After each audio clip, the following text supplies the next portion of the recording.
What's up, everybody? We are back again, this time after another Jets win. I am Greg Armstrong. I am joined by my main man, Justin, after the Jets 17-14 win over the Browns in Week 5. Justin, how are you doing today? 3-2. That's how I'm doing. 3-2, 3-2. baby. I'm feeling excellent right now. I'm feeling really good. It's crazy to think that this team ran off like 3 wins in a row. I mean, I get it. It was against like shit opponents, but Yeah. just having 3 wins in a row with this team is unreal. We have 3 more wins than I was not expecting, but I was hoping for wins this year.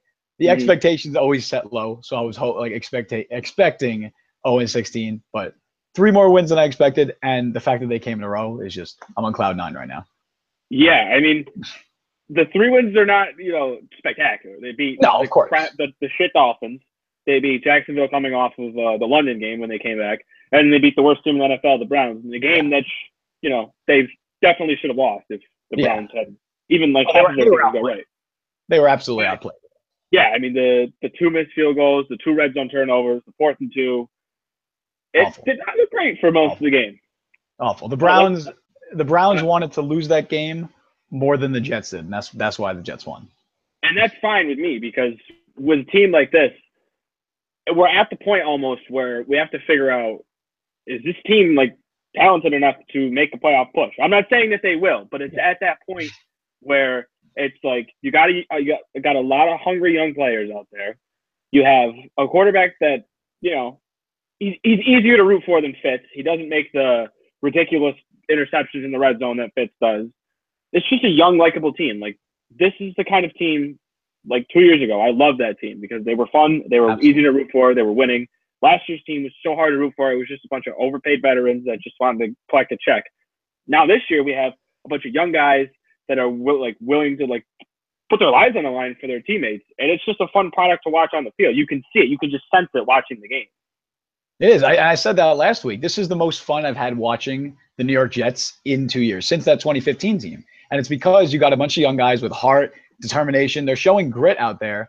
And, of course, a lot of credit has to be given to Todd Bowles for pushing them to, right. I think the players are starting to buy in to his philosophy. And, maybe they're seeing that they can have success under him. And you got guys like Jamal Adams, Marcus May, who are going out there and trying to make a name for themselves. And it's just so much more fun than watching guys like Brandon Marshall just kind of slack out there every week. It's an overall better product to watch. And even them buying into Bowles, him being like a better coach than he was last year, I think plays a lot into it. Like, if he was making the same decisions that he was last year, and this team is having the same, last year they probably lose that Cleveland game. Last year they probably lose that Jacksonville game. Like, it's very encouraging to see them win these close games, no matter if they play like shit in the fourth quarter against Jacksonville, or if they have to come from behind against the Browns team in the fourth quarter in Cleveland. Like, just winning those close games as a young team is tremendous for the development of those players. It's an incredible confidence booster. I mean, we're going to play like shit. Like, it's going to happen. We don't have the talent necessary to compete with the better teams in this league. But the fact that we're winning those close games, the fact that we won that Cleveland game, despite the fact that we were outplayed by the worst team in the NFL. And we're coming off of that as a positive, because it was a positive, because we were able to pull it out through thick and thin and came away with the victory. And I think that's really impressive for a young team. And the thing that you said, they're not talented enough to beat these teams. It's a totally different thing from being not talented enough. Like, let's go back to last year. Like, that team wasn't talented enough, and I don't think there was anything Bowles could do that could get them to think that they were talented enough. No way. Like, this team is obviously not the most talented in the world. They're not, the Atlantas. They're not the Packers. They're not, the Patriots, the Chiefs. Pick a team in the AFC. But Bowles every week makes them seem like, hey, we have a shot to win this game. And it's going to be interesting to see this week against the Patriots, with Brady, with Belichick, what they draw up, going against the top-tier quarterback. It'll be interesting to see how Bowles prepares these guys and gets them ready for this game. Yeah, you have these young players that are hungry. They're hungry for action. They're hungry to compete. I think it was a quote from Jordan Jenkins, who said that after last year's blowout against Patriots, I think they lost, was it 41-3, something crazy like that. He had this game circled for next year. It's motivation like that, which is why we're 3-2 right now. I don't think Muhammad Wilkerson has that same motivation. I can almost assure you that. Yeah, I mean, oh, Mo Wilkerson, Jesus Christ. You're good, don't worry. Mo Wilkerson. God, all right, let's get into week 5. Let's break it down and let's talk about it. Alrighty. What was your biggest takeaway from the offense on week 5? From the offense, McCown kept us in the game. He was unspectacular, but enough to keep us competitive. He was 23 of 30, I think it was, for under 200 yards. If you're throwing the ball 30 times and you have less than 200 yards, I mean, you're not going to win that game. But he didn't make any major mistakes down the line. He had that one interception early in the game, which he locked in on a receiver. That's not something you usually see from a 38-year-old quarterback. But he locked in on a receiver, was picked off by, I think it was Jamar Taylor. You don't usually see that. But he came through when it mattered. He led us on. I think it was a 97-yard touchdown drive, which gave us the lead. That was really impressive. A lot of third down conversions. That was very impressive to see that.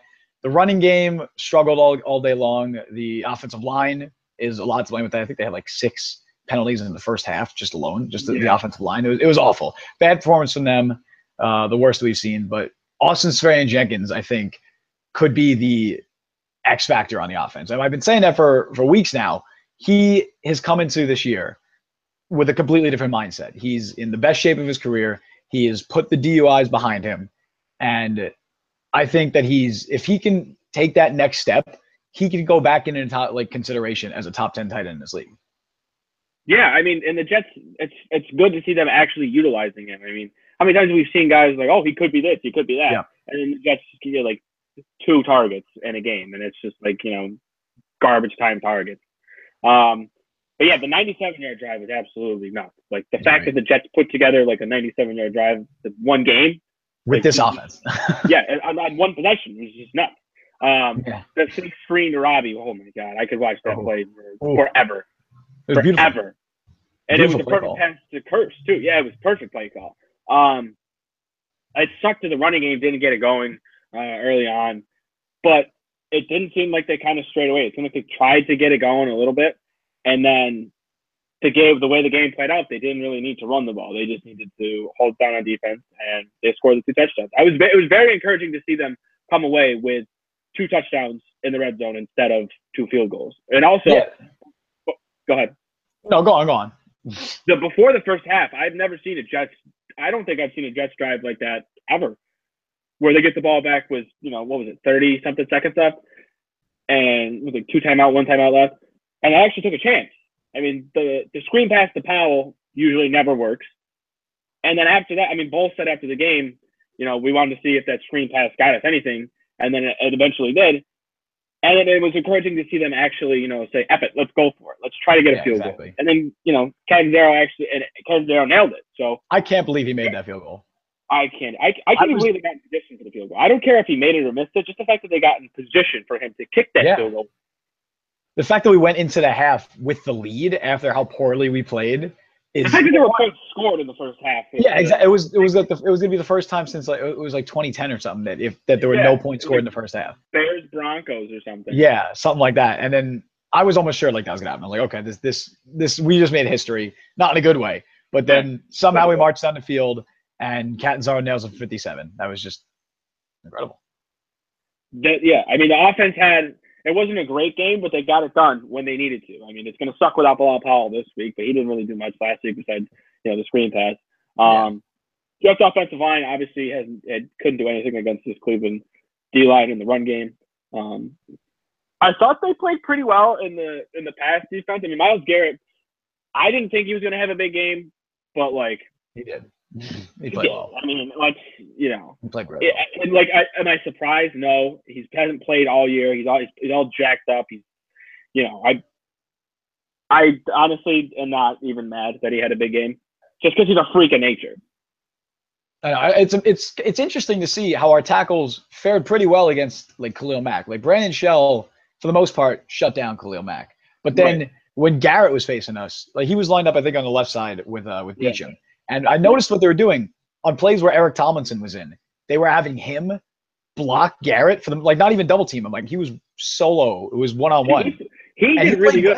He played really well, and I think that's because he's got the athletic. He's a tight end. He's not athletic for his position, but he's more athletic than a big mauling offensive tackle. And I think he had the athleticism to keep up with Garrett's speed. And I noticed they were doing that, and I did like that a lot. But it still didn't matter. Garrett ended up getting pressure. That guy James Burgess, he played well. He had a couple. I think he had a sack and a half or something like that, and he played well. The O-line struggled, especially in the run game. Danny Shelton, the big nose tackle for the Browns, he was able to plug some gaps. I think he should get a lot of credit for shutting down that run game. Yeah, I mean, it's honestly surprising because usually Jets team, they can't run the ball, or like they have a whole thing taken out of their offense. They usually just die. Yeah, and that's credit to Josh McCown for making the most of what he has. Also credit to John Morton for structuring a game plan. This whole season has been very, very good. Yeah, the route to Curse, that was a beautiful play call. Right. That was set up by a screen pass to Robbie, I think, earlier in the game. Yeah, exactly. And then they went back to it and they fooled the defense. But yeah, I mean, the run game was shut down. Morton had to adapt in the second half, and they did just that. And McCown played his game. He played strong, and he came through clutch when he needed to. Right. So let's move on to the defense. My biggest thing was Morris Claiborne needs to be healthy for the rest of the year because he played phenomenally. Going in like the first half, it seemed like Cleveland had their game plan set of let's go at Claiborne and let's go at him often. And he fared very well. Made a lot of tackles, defended a lot of passes. Second half, they went at him again, got the interception, got the tip interception, and it seemed like they stayed away from him from right after that, which is very good. Defensive line, it is what it is at this point. Mo Wilkerson's doing nothing. He actually touched the quarterback and then got a roughing passer penalty, so that's good for him. At least he's showing some effort on the field. Linebackers, Darren Lee had like a 50-50 game. He played terribly in the first half. Not terribly, but it was bad. And then the second half, he came out and he actually played pretty well. Jamal Adams got beat on the Njoku, which he just kind of beat him on the top of the route, and then Adams tried to undercut him. Njoku made a tremendous catch. Marcus May had the interception on an insane angle on that little out route. Probably against any other quarterback, that ball's not going to be thrown. But going against Kaiser, rookie quarterback, that ball's thrown. May takes a perfect angle on it. If he doesn't flip, he might be going for a touchdown. Overall, I think the Jets defense played very, very well. I mean, they held them in the red zone. They forced 2 turnovers, 3 if you count the 4th and 2. What were your takeaways from the Jets defense? I think what you just said is the biggest takeaway. They were able to capitalize on Cleveland's mistakes. They had a young quarterback in DeShone Kizer who's proven incapable of being able to hold on to the ball and taking care of the football. And we were able to capitalize on it. The Marcus May interception was a great angle taken by him. It was a veteran play. He undercut the route, read Kaiser's eyes the entire time. It's a great play by him. The Claiborne throw, it was Demario Davis pressured Kaiser, or it was Hogan at that point. It was Kevin Hogan. Pressured Hogan. He threw it up. It was a high pass, and Claiborne came away with it. Stopping them on 4th and 2, we were able to capitalize on Cleveland's big mistakes, and that's why we ended up winning that game.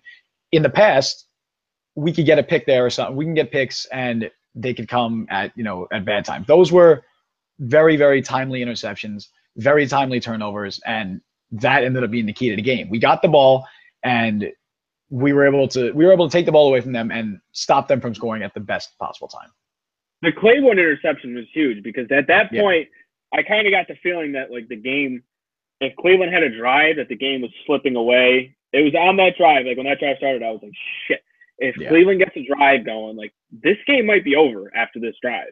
And getting that pick and then going after that, getting the touchdown to Safarian-Jenkins on a beautiful throw from McCown, that was huge. Like you said, capitalizing on those turnovers was huge. Usually we see the Jets, force 1 turnover every 4 games, and then it results in a 3 and out.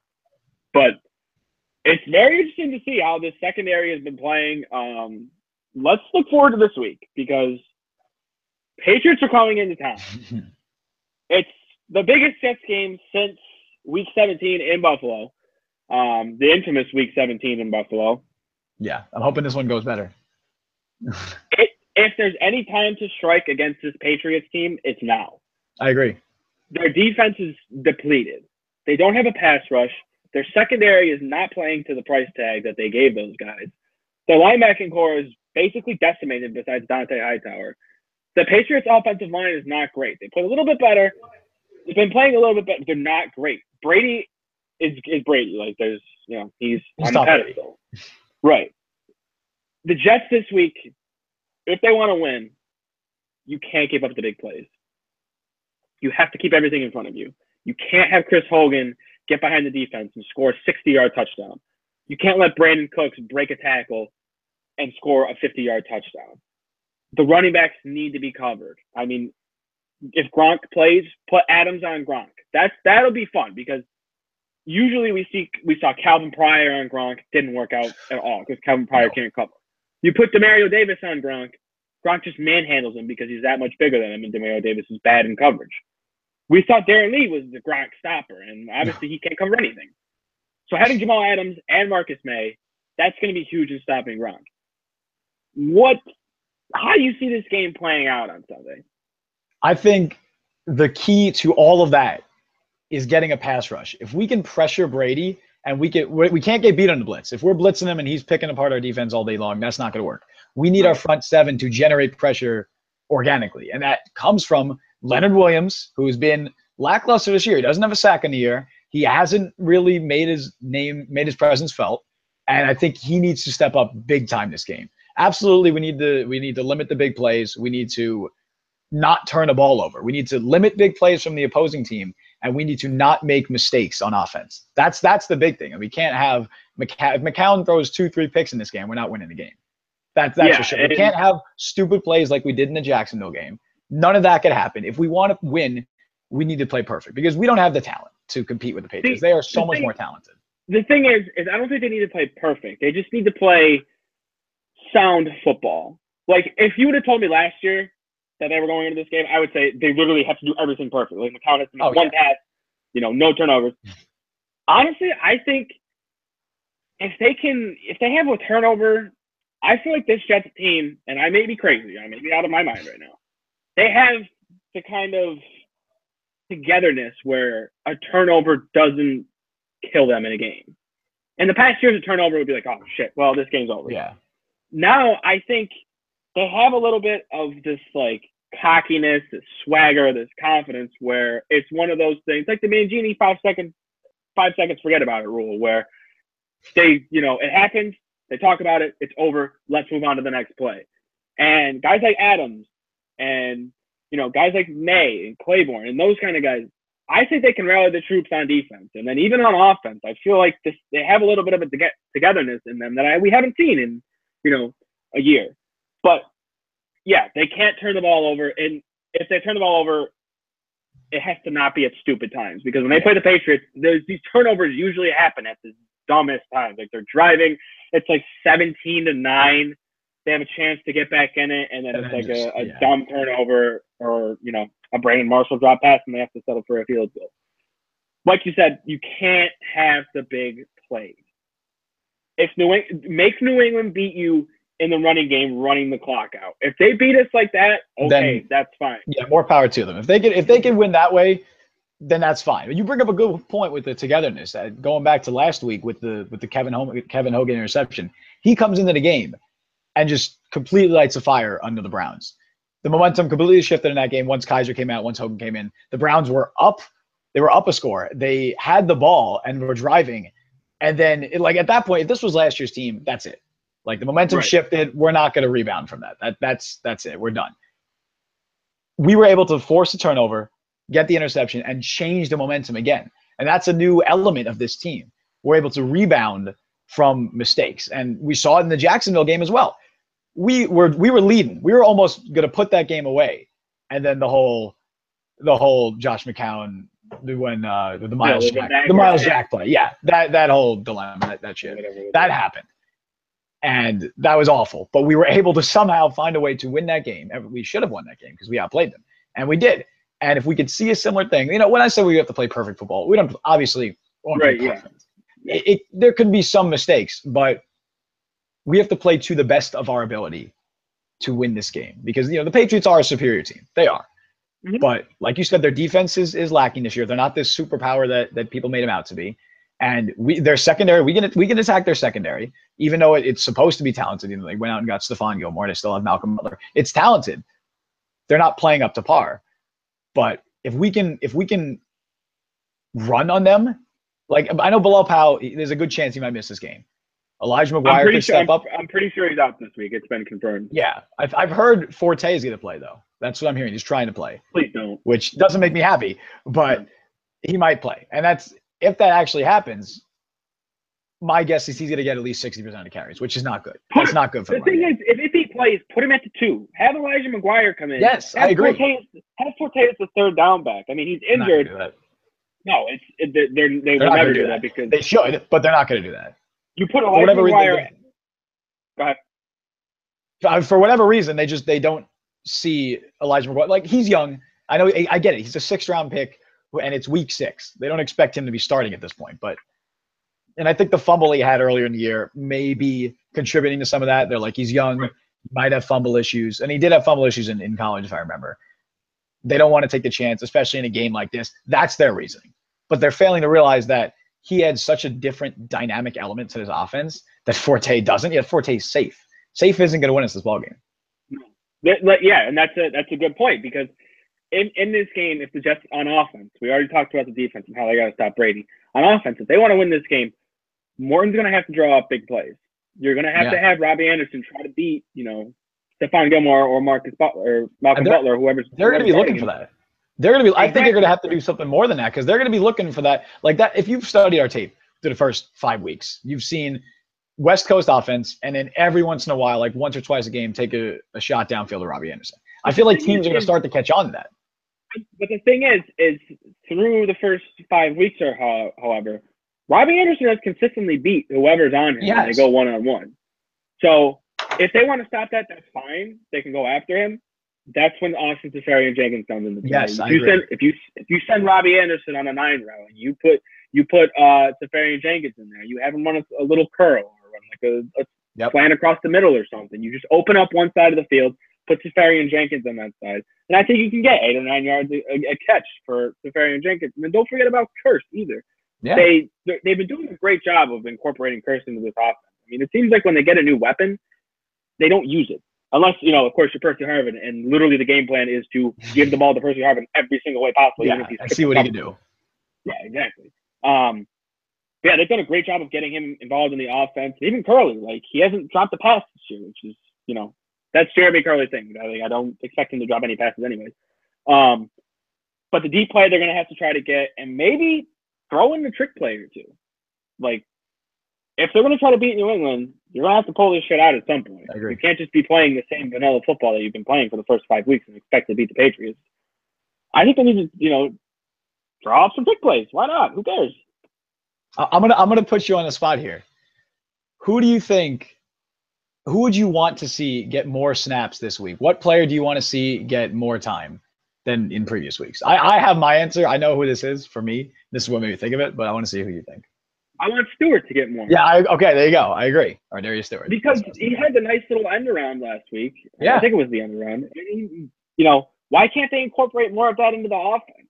He's a dynamic receiver. Right, and if you want a deep threat, put him in the game. Yeah. What does it hurt you?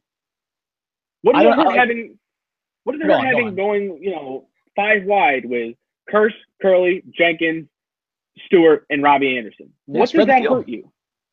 Spread the field. I like Jeremy Curley, but he's fine. He's solid at what he does. Right. But why is he taking away snaps from Darius Stewart and Chad Hansen? Like, Chad Hansen has seen the field 5 times this year. He's barely been on. He's been on the field once per week. At that point, it's a tease. Why the hell is he even on the field? Like, Darius Stewart, the little we've seen of him has looked amazing. Chad Hansen, we haven't even seen anything. He could be anything. I have no idea.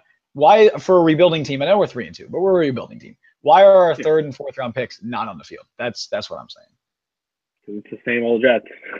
I don't know. Same old Jets. Also, they can't get beat in special teams. Like, they just have to play. Yeah. They don't have to beat New England in special teams, but they just can't get beat by New England in special teams. If it's an even playing field and they don't turn the ball over, they don't do any of that shit, they'll be fine.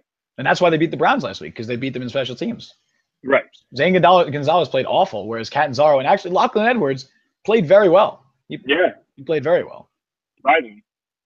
All right. It's that time. All righty. Prediction time. Okay. Well, what is your prediction for Sunday's game?